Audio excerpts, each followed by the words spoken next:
Hi, I'm James Calvin Thompson. I'm a bass player, musical director, lumberjack, amateur astronaut, and really happy to be here at Gilton Company tonight for the 10-year anniversary of GroundUp.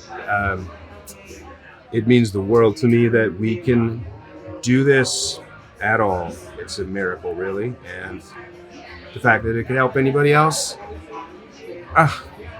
here we go.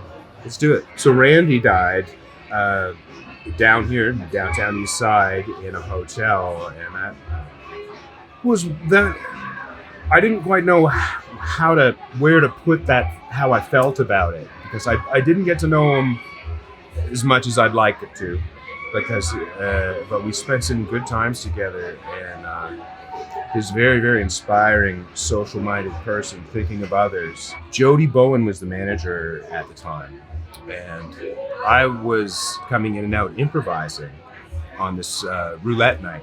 She asked me if I'd like a weekly gig, and like that's just a dream as a musician. What I could do with a weekly gig, you know.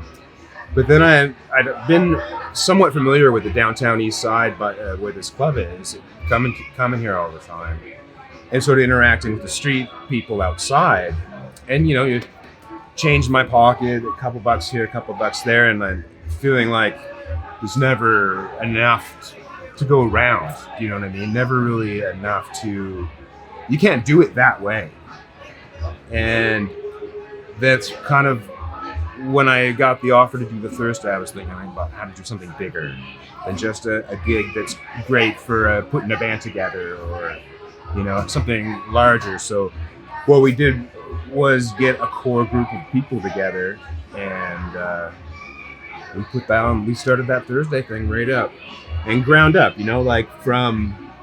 this is a basement club, and when you walk up the stairs, you're coming ground up into this place, knowing we've donated thousands to these local shelters, thousands to these outreach groups right here, and that's more than you can do with a pocket full of change, right? I think it starts with generosity, because absolutely everybody that I ever played with on that stage in GroundUp, they were there about that first, because the first thing is it's not a full paycheck, It's like taking the bare minimum, $100 a guy, try to keep the band small, and put the profit of the night fully towards a selected charity.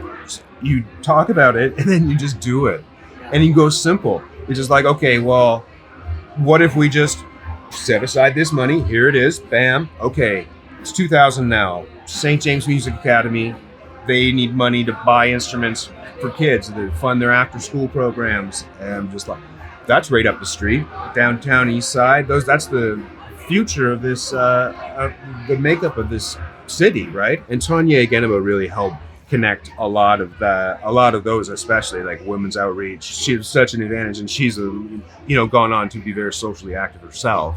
We had built up a huge pool. I don't know, maybe a dozen. So that was like a nice long rotation. But it slowly shrank over time, and it came down to like 2 different acts, and they were in rotation for a while, and I felt like this is getting stale, and that's, as any artist knows, like that's immediately drop the brushes or the chisels and just step back, because that's not it. And it just felt like time to vary it in all these different ways. The more I let go of it, the more it blossomed, right? And then to just completely leave it and see it now in the hands of people like Paul. There were so many nights that people weren't getting paid on stage, or what I mean, just we didn't make enough to where it is consistently now, which is just.